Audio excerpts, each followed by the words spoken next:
Meus irmãos, vamos para a lição de número 4. Será ministrada no dia 27 de abril de 2025. Tem como tema Jesus, o pão da vida. Texto áureo, João, capítulo 6, versículo 48, que diz: Eu sou o pão da vida. Verdade prática. Jesus é o pão da vida que sacia a fome espiritual de todo ser humano. É isso que nós vamos verificar nessa lição de hoje. Que Jesus é aquele que tem o poder, que tem a capacidade de saciar a fome espiritual do ser humano. Claro que ele tem poder também de saciar a fome física, mas nós iremos ver aqui a questão do poder de Jesus de saciar a fome espiritual do ser humano. A introdução da nossa lição diz que a lição desta semana visa demonstrar que somos dependentes de Deus. Essa dependência não se limita às necessidades materiais ou físicas, mas acima de tudo refere-se à nossa necessidade espiritual, que só o pão da vida pode satisfazer plenamente. Então veja bem, somos dependentes de Deus em todos os quesitos. Para nós vivermos aqui neste mundo, é necessário que Deus ele esteja providenciando todas as condições necessárias à existência humana neste planeta. Então nós somos dependentes de Deus para vivermos.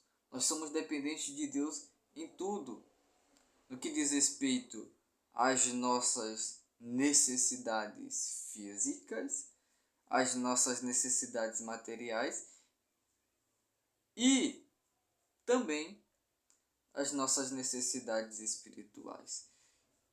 E se nós dependemos dele, isso quer dizer que Deus, ele é aquele que tem o poder de providenciar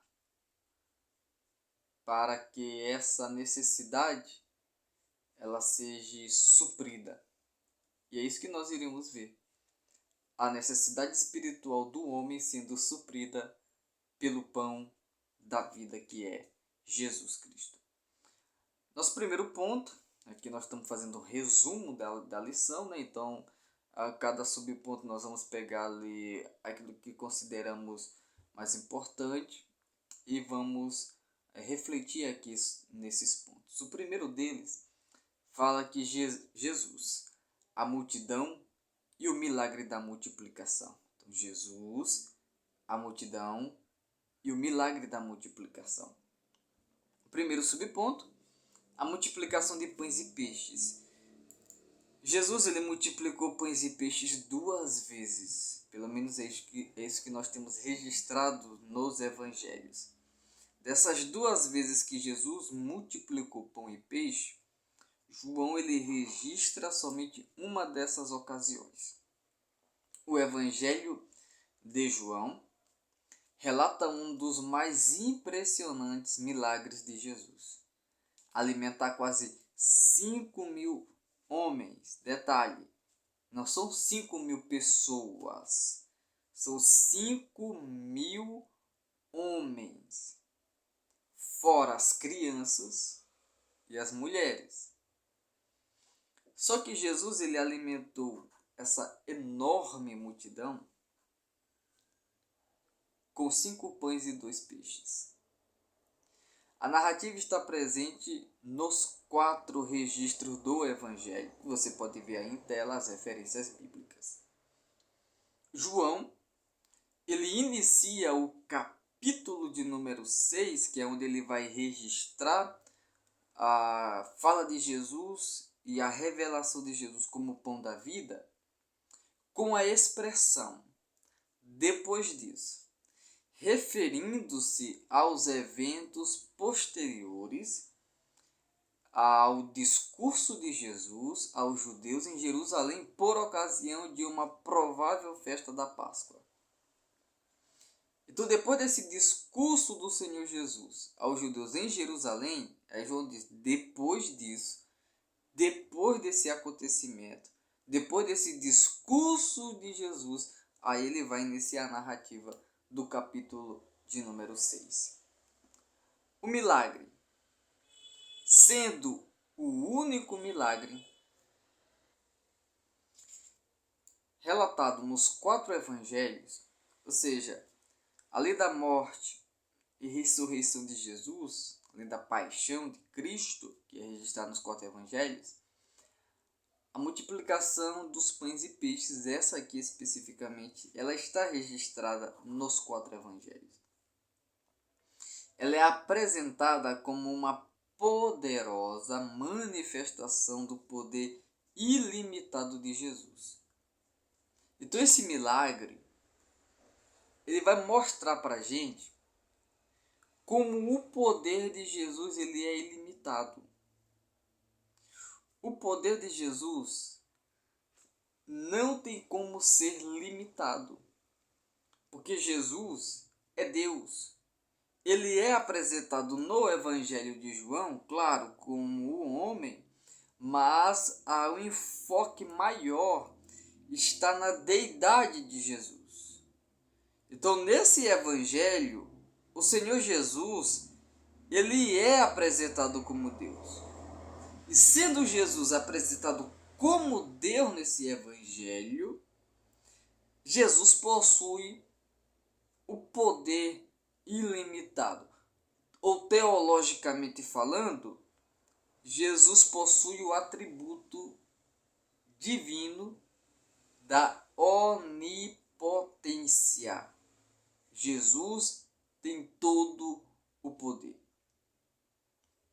João enfatiza, ou João dá ênfase, que Jesus alimentou uma multidão composta por homens, mulheres e crianças. Ou seja, João está mostrando que Jesus ele não vai fazer uma separação de pessoas. A provisão de Cristo, o milagre de Jesus, ele atinge homens, mulheres e crianças. Isso nos mostra que Jesus ele não faz acepção de pessoas, tá? Além disso, esse milagre ele vai revelar o poder criador e divino de Jesus. Porque Jesus, sendo criador, ele tem o poder de trazer à existência aquilo que antes não existia. Tá certo que aqui nós temos um milagre de multiplicação, ou seja, Jesus pegou algo que já existia e multiplicou isso em escalas assim inexplicáveis para a matemática. A matemática não tem como explicar isso. Mas esse milagre está revelando algo. Ele está revelando o Criador do mundo. Está mostrando que Jesus é o Criador do mundo. Porque Jesus é Deus. O mundo foi criado por Deus. Inclusive, a Bíblia vai dizer em João 1 que Jesus ele tomou parte na criação. Ele tomou parte na criação. Então, esse milagre de João 6 também revela o poder criador e divino de Jesus. O poder criador é aquele que tem o poder de trazer à existência aquilo que não existia antes. Esse milagre ele se destaca dos outros por causa do seu alcance. Mais de 5.000 pessoas, de uma só vez, alimentadas com 5 pães e 2 peixes. Além do seu alcance, tem também a questão do simbolismo envolvido nesse milagre. Passando aqui para o nosso terceiro subponto desse primeiro ponto, qual era o interesse da multidão? Jesus percebeu que muitos o seguiam por causa de sua mensagem. Ou seja, Jesus tinha plena ciência de que muitos dos seus seguidores não estavam ali por causa da sua mensagem, por causa da mensagem de arrependimento, por causa da mensagem do reino. Eles estavam buscando Jesus pelos milagres e pelas curas que ele realizava. Então a multidão grande parte, era interesseira. Não estavam interessados em uma transformação verdadeira. Não estavam interessados em fazer realmente parte do reino de Deus. O que eles queriam era apenas os benefícios de andar com Jesus. Parece algo que reflete até hoje nos nossos dias. Inúmeras pessoas andam com Jesus não porque querem mudar de vida, não porque querem uma transformação real, verdadeira. Não. Elas vão para a igreja, frequentam os cultos, frequentam as reuniões eclesiásticas, porque elas querem os benefícios. Elas não querem ter um compromisso sério com Cristo e com o Evangelho. Só querem os benefícios que andar com Jesus te traz. Só que a questão é que quem só anda com Jesus por causa desses tipos de benefício aqui, claro que andar com Jesus vai nos trazer inúmeros benefícios, mas aqui eu estou falando de benefícios nessa questão física, por causa de milagre, tá andando com Jesus por causa de cura. E quando não acontecerem as curas, e quando não acontecerem os milagres? Essas pessoas que andam com Jesus só por causa disso, e não por causa da presença de Jesus, não porque amam Jesus, essas pessoas vão abandonar ele na primeira oportunidade. Essas pessoas deixarão ele na primeira oportunidade que tiverem. Na primeira mensagem mais dura, a primeira exortação, na primeira chamada de atenção, essas pessoas vão abandonar Jesus, porque elas não estão ali por causa da pessoa de Jesus. Elas estão ali por causa dos benefícios que andar com Jesus traz. Os líderes judeus em Jerusalém o rejeitavam como Messias e queriam matá-lo. Ao se afastar para um tempo a sós com os discípulos, Jesus foi novamente seguido pela multidão. No dia seguinte, eles retornaram, buscando mais pão. Jesus os confrontou, mostrando que seu interesse era apenas nas questões materiais, ignorando o verdadeiro pão do céu. Então, o interesse da multidão, como nós estamos aqui refletindo, não era na salvação da sua alma, não era na transformação de uma nova vida para eles, não. Eles queriam apenas o físico, queriam apenas os benefícios físicos, materiais. Que se eles andassem com Jesus, Jesus se compadeceria deles e não os deixaria morrer de fome. Se tivesse alguém doente, Jesus se compadeceria dele e Jesus iria curá-lo.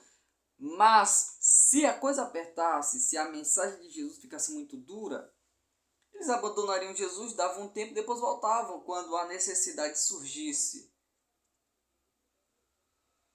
Será que se parece com o tempo que nós vivemos hoje?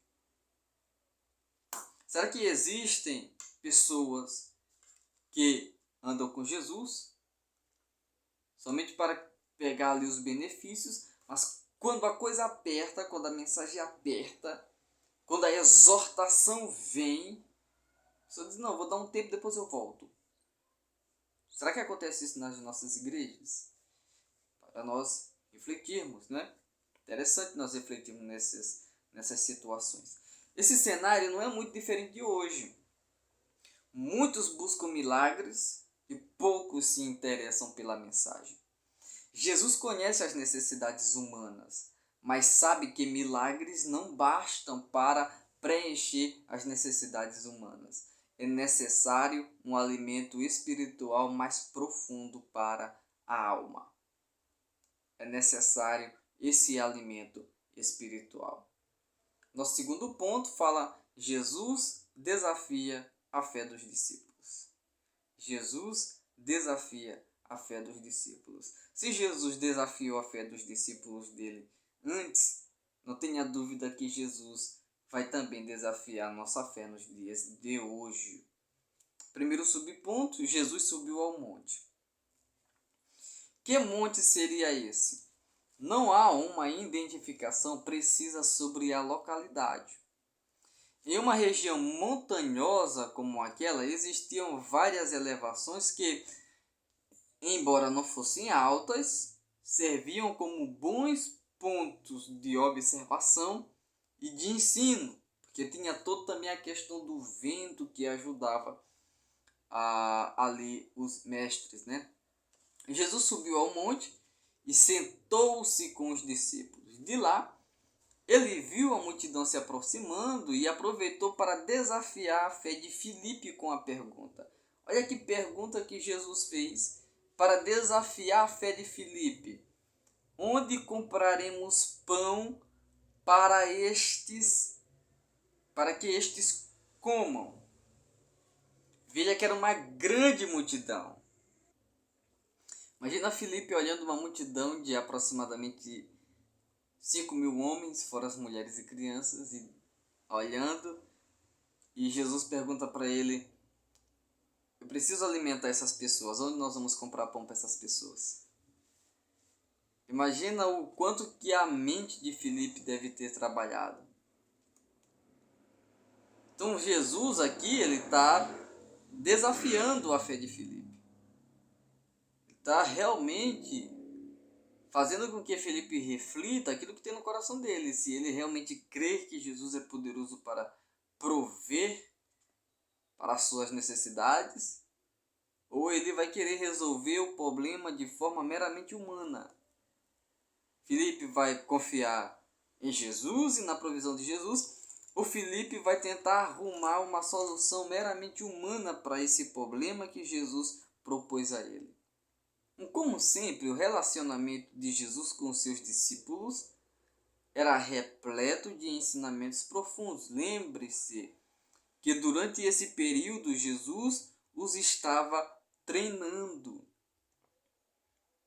Porque anos mais tarde eles assumiriam a obra de evangelizar o mundo. Então eles precisavam ser treinados. A fé deles precisava ser uma fé madura. Eles precisariam confiar no controle de Jesus sobre as suas vidas. Então, nesse instante, o que Jesus está fazendo? Jesus está ajudando-os. Jesus não quer colocar eles contra a parede ou coisa semelhante. Não. Jesus está ensinando-os. Jesus quer fazer com que a fé deles seja uma fé madura, seja uma fé firme, seja uma fé sólida nele. Então é isso que o Senhor Jesus está fazendo. Jesus usou a necessidade daquela multidão como oportunidade de aprendizado. O objetivo era mostrar que nem todos os desafios da missão podem ser vencidos com o esforço humano. Porque durante a missão dos discípulos, eles teriam várias dificuldades. Isso até os dias de hoje. Então, o que Jesus está mostrando para Filipe é que, às vezes, os desafios da missão não se vencem nem com força e nem com violência, mas pelo Espírito, diz o Senhor. Filipe foi testado ao considerar a impossibilidade de alimentar tantas pessoas. Não havia comida suficiente e nem dinheiro suficiente, nem lugar para comprar comida. Então, a conclusão lógica que chega são muitas pessoas para alimentar, mas nós temos 3 problemas no que diz respeito à provisão dessa comida. Primeiro, não tem comida suficiente para esse povo. Segundo, não tem dinheiro suficiente para comprar tanta comida para esse povo. Terceiro, não tem nenhum lugar que produza tanto pão para nós darmos para esse povo se alimentar. Jesus estava intencionalmente revelando a limitação humana. E, ao mesmo tempo, desafiando a fé dos discípulos para que crescem espiritualmente que Jesus ele possuía esse poder. Se a questão, a lógica humana diz não tem como, é impossível, a fé dos discípulos deveriam dizer, humanamente é impossível, mas nós já vimos o Senhor Jesus fazer tantas coisas. Nós já vimos o Senhor Jesus, por exemplo, transformar água em vinho. Se ele transformou água em vinhos, ele não poderia transformar pedras em pães também? Não é? Então, eles deveriam analisar pela lógica humana não tem como resolver. Então aí, eles deveriam voltar suas atenções, seus olhares, sua fé para Jesus. Porque Jesus é aquele que faz do impossível possível. Então Jesus ele desafia a fé dos discípulos para que os discípulos pudessem crescer espiritualmente. Jesus quer que os seus discípulos cresçam espiritualmente. Isso vale para nós também. Jesus quer que nós cresçamos espiritualmente nele, em sua palavra. Jesus deseja isso. É desejo de Jesus que isso aconteça. Uma lição de provisão. Um menino tinha consigo 5 pães de cevada e 2 peixinhos. Jesus tomou o alimento, deu graças ao Pai. Veja, que era pouco para uma multidão tão grande. Era muito pouco para uma multidão tão grande, mas aí surge um elemento surpresa. Surge um menino com 5 pães e 2 peixes. Mas o que é 5 pães e 2 peixes para uma multidão de mais de 5.000 pessoas? Não é nada. Não é nada se Jesus não estiver presente. Não é nada se a presença de Jesus não estiver lá. Então Jesus pegou aqueles 7 alimentos, 5 pães, 2 peixes, 5 mais 2, 7. Jesus pegou eles e deu graças ao Pai. Mas é tão pouco para tantas pessoas. Jesus deu graças ao Pai. Será que nós estamos dando graças a Deus pelo pouco que tem chegado à nossa mão? Veja que depois de Jesus dar graças a Deus pelo pouco que tinha chegado até as mãos dele, Jesus realizou o milagre da multiplicação. Então a multiplicação veio depois da ação de graças ao Pai pelo pouco que tinha chegado até as mãos de Jesus. Essa provisão foi tão abundante que todos comeram até se saciar e ainda sobraram 12 cestos. Um para cada discípulo. Então veja que lição extraordinária. Nós temos dado graças a Deus pelas pequenas coisas. Meu ministério é pequeno. Meu negócio que eu estou começando é pequeno. Dá só de eu me alimentar com a minha família. Mas nós temos dado graças a Deus por isso. Estamos agradecidos a Deus por isso. Por essas coisas que têm chegado em nossas mãos. Mesmo que sejam poucas, mesmo que sejam pequenas. Mas nós temos agradecido ao Senhor por isso. Que lição extraordinária que Jesus está nos ensinando aqui.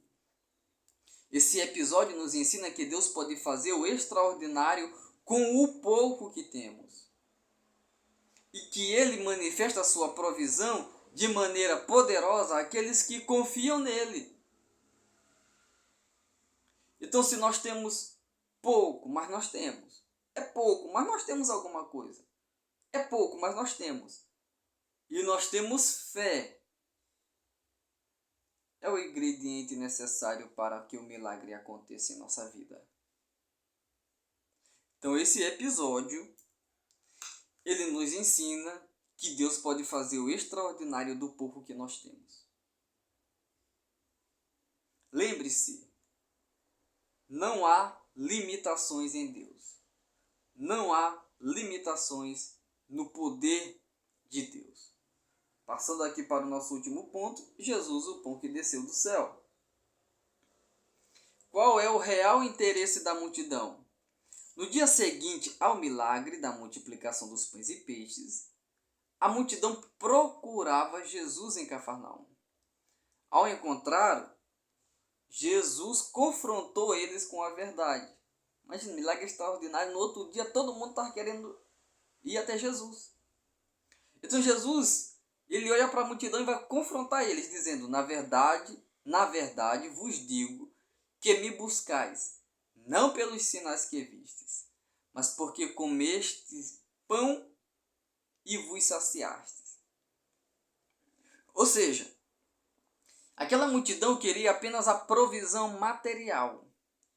Eles viam em Jesus alguém que poderia atender às suas necessidades terrenas, mas não estavam interessados na mensagem transformadora de Jesus, na mensagem radical de Jesus, de transformação radical, de transformação completa, de mudança completa de vida. Eles não estavam interessados nisso. Eles estavam interessados somente em Jesus, porque eles viam que Jesus era alguém que poderia atender às suas necessidades terrenas, às suas necessidades físicas.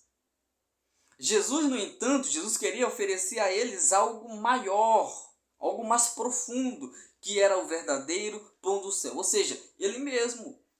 A multiplicação dos pães era apenas uma ilustração do pão da vida que ele oferece à humanidade. Jesus tinha algo maior do que pão físico para dar para as pessoas. A mesma coisa aconteceu na lição passada quando nós estudamos da mulher samaritana, em João capítulo de número 4. Quando aquela mulher, ela pediu para Jesus uma água que sacia a sede de tal forma que ela não viria mais a sentir sede. E não haveria mais necessidade dela ir ao poço para buscar água. Jesus, ele está oferecendo para essas pessoas, ele quer que essas pessoas entendam que existe um pão muito superior que sacia a fome humana, que sacia a fome espiritual da humanidade, que sacia a fome espiritual do homem. É isso que Jesus quer fazer com que eles entendam. Que Jesus veio para oferecer à humanidade um pão que sacia a fome da alma do homem. No nosso segundo subponto, fala o pão do céu. O próprio Jesus é o pão do céu. Ele afirmou sua identidade divina ao declarar: eu sou. Essa expressão, eu sou, aparece 7 vezes em João, revelando quem Jesus é. Por exemplo, eu sou o pão da vida. João capítulo 6, versículo 35, 45, 48 e 51. Segundo, Jesus disse: eu sou a luz do mundo. João capítulo 8, versículo 12, capítulo 9, versículo 5. Eu sou a porta das ovelhas. João capítulo 10, versículo 7 e 9. Eu sou o bom pastor. João capítulo 10, versículos 11 e 14. Eu sou a ressurreição e a vida. João capítulo 11, versículo 25. Eu sou o caminho, a verdade e a vida. João capítulo 14, versículo 6. E por último, eu sou a videira verdadeira. João capítulo 15, versículo 1 e 5. Isso aqui revela quem Jesus é. Jesus diz: eu sou, eu sou, eu sou. Então, está revelando quem Jesus é. Agora é interessante nós observarmos o seguinte. Jesus, ele compara o maná que os israelitas comeram no deserto com o pão verdadeiro que desceu do céu. Ou seja, ele. O maná sustentava apenas ele fisicamente. Já o pão celestial dá a vida eterna. Esse pão, ele tinha apenas o poder de saciar eles fisicamente, mas não tinha o poder de saciar eles espiritualmente. Não tinha o poder de dar a eles a vida eterna. Já Jesus tem o poder de dar a eles a vida eterna. Bendito seja o nome do Senhor para sempre. O que é comer o pão? Jesus passa da expressão o pão vivo que desceu do céu, para a expressão: o pão que eu der é a minha carne. Isso aponta diretamente para sua morte na cruz. O apóstolo Paulo interpreta isso na ceia do Senhor, dizendo: isto é o meu corpo, isto é o meu sangue. Dessa forma, comer do pão é crer na obra redentora de Cristo Jesus. É aceitar seu sacrifício e se alimentar espiritualmente de Cristo. É participar da sua vida, da sua morte, da sua ressurreição. Quem faz dessa forma recebe salvação e recebe vida eterna. Então isso é comer do pão. É estar em Cristo. É participar da vida de Cristo, da morte de Cristo, da ressurreição de Cristo. É viver de acordo com a vontade de Cristo. É estar em comunhão com Cristo. É crer na obra de Cristo. É viver para Cristo. Isso é comer o pão do céu. O pão que sacia a fome da alma humana. Sacia a nossa fome espiritual. Agora, passando aqui para a conclusão, a lição que temos diante de nós propõe uma reflexão acerca dos alimentos espirituais inadequados, que não preenchem a nossa real necessidade espiritual. Existem muitos alimentos espirituais, mas eles são inadequados. Eles não têm poder de saciar a necessidade espiritual do ser humano. Assim, é fundamental que dependamos exclusivamente de Jesus como nosso sustento diário. Ele nos alimenta espiritualmente e nos habilita a fazer as melhores escolhas em nossas atividades e relacionamentos. Se você gostou dessa pré-aula, peço para que você compartilhe com alguém. É novo por aqui? Se inscreva no canal, nos ajude a crescer. Tá bom? Deixe seu like aí para nos ajudar. E até a próxima aula, se Deus assim permitir. Pitada de Bíblia, a cada versículo, um novo ensinamento. Deus abençoe. Até a próxima, em nome de Jesus.